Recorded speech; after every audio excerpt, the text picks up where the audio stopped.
Hello and welcome to my channel.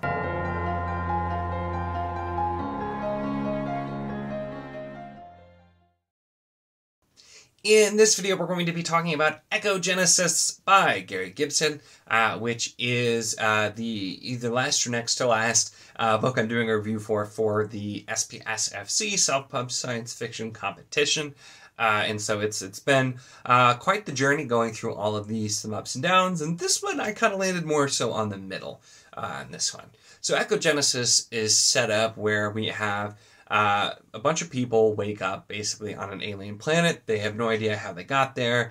They don't remember anything all past the same day, and they're trying to figure out what's going on and basically find out what's happening and survive on the planet and go from there. And so it starts off with being a little bit interesting, but then we kind of just, the way we find things out and the way things are explored, I felt like is where it got off to a little bit of a rocky start, and in some ways improved a little bit, but other ways didn't as much.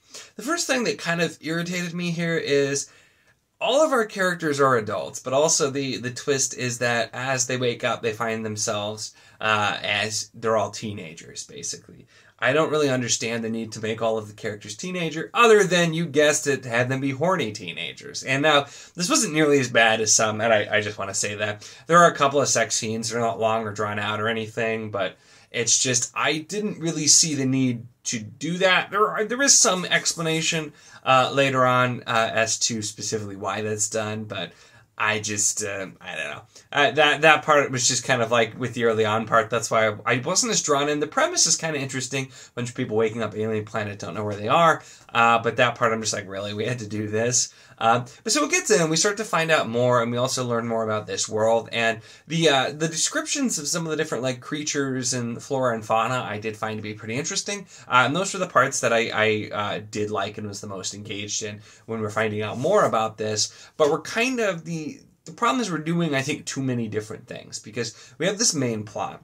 We spend a lot of time talking about our main characters' kind of like history and backstory, which is not particularly relevant. It is a little relevant, but not particularly relevant. And we don't spend a lot of time really getting to know most of the other characters. They have some pretty shallow personalities, all usually just a quality or two, but we don't really learn a whole lot. We get random kind of tidbits here throughout. It doesn't really go on the surface, so we're mostly learning about the main character. I think that's why we focus on the backstory, but it just didn't really feel like it was that important to the story at the same time, and where I kind of got a little bit lost there. And then there are definitely some interesting scenes and some different things that they get into as they kind of start to find out more about what's going on, and more importantly, you know, how are they going to survive on this world as well. And we find out more, but it's, before we get any answers, it does the thing that really just irritates me, where somebody's like, oh, what's going on here? And the other person's like, we can't talk about that now. I'll explain later, or I have to show you. I can't possibly tell you. And you wouldn't believe me. And it's like, I mean, with all the things that had happened already, I feel like they'd probably believe you. So we get a lot of that, like hedging, not giving full answers, nobody's telling each other what's going on. And so because of this, it causes a lot of the things to go wrong. And some of as we get toward the end with kind of like the rising action, it just goes by a little bit quick. Not everything makes a ton of sense. There are a lot of things that are just a little too convenient, or people aren't really getting full explanations, and characters just do stuff anyway, just because. And so it was one where the ending, for the most part, there are some twists, and it's not quite all of it is all right there, but it also nothing really that shocked me or surprised me too much with what ended up happening. The tie-in to the name is something I thought was kind of weird, because the Echogenesis is brought up and kind of defined, but so fleetingly, so incredibly fleetingly once, and then at the very end, and I'm just like, I feel like that could have maybe been more of a theme throughout, which it wasn't particularly, but it is what it is with there.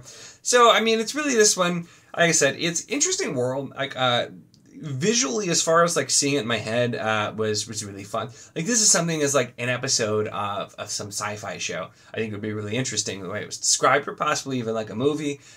Those are the parts. It's just when I'm reading a sci-fi book, I want something like that where it kind of grabs me, or I'm like, oh, I can really picture this type of animal or creature or that kind of thing too. So those parts I thought worked pretty well. But the characters and plot I had some issues with. Were just kind of more middling for me.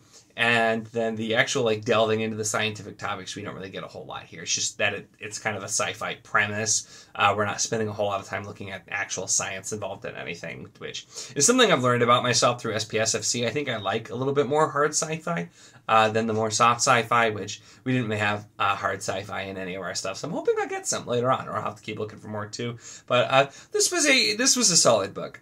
Nothing that was too egregious. Just, I don't know, not necessarily my thing either. Like I said, had some kind of issues, but a fairly short read and was entertaining at parts. Like I said, my favorite thing is just the world, the creatures, the just different things they find on the world. I thought was by far the most interesting point. So kind of like if we would have spent a little more time on that one, really like exploring this world versus some of the other things that did happen, or if there would have been a little more time to develop things, I think it could have worked. I think that's also the thing you get when you have shorter novels. Like in fantasy, you see a lot of times books will be longer than they need to be, which can also be a bad thing. But you see fantasy books, it's a little more accepted that they're going to be longer and take time to really develop things. I feel like a lot of sci-fi books feel the need to be shorter. And this one, I feel like it could have either gone way shorter and just told the story it wanted to tell, or it could have gone a little longer and spent more time exploring and developing things. And either one probably would have been an improvement, because it just felt like the parts I liked I didn't get enough of, but the story being told, I didn't feel like there was enough to really take me the whole way there without all of the, like, I can't tell you this, we have to wait until later kind of stuff to drag it out a little bit. So that's where I felt pretty in the middle on this one. Didn't really dislike it, but I wasn't crazy about it either. It's kind of a middle one for me, but an interesting read nonetheless. So that's really, those were my thoughts on Echogenesis. Make sure to let me know if you've read this one, or kind of what sci-fi do you like? Do you like more of the softer sci-fi where we're just in a sci-fi setting? Do you like more of the hard sci-fi where we're explaining technology? Could you like exploring new worlds, that kind of thing? Really interested to see more. Sci-fi is a genre that I've been getting to know my own tastes for over the course of the last year and through this competition as well. So I'm curious what other people think. So let me know in the comments. And then, of course, if you enjoyed this video, make sure to give it a like. Check the link in the description, as always, for the Wizardly Do Discord if you want to chat books, whether this book, other books, any books, really anything at all. It is a lot of fun, and we'd love to have you. And, of course, if you enjoy my content, make sure to subscribe.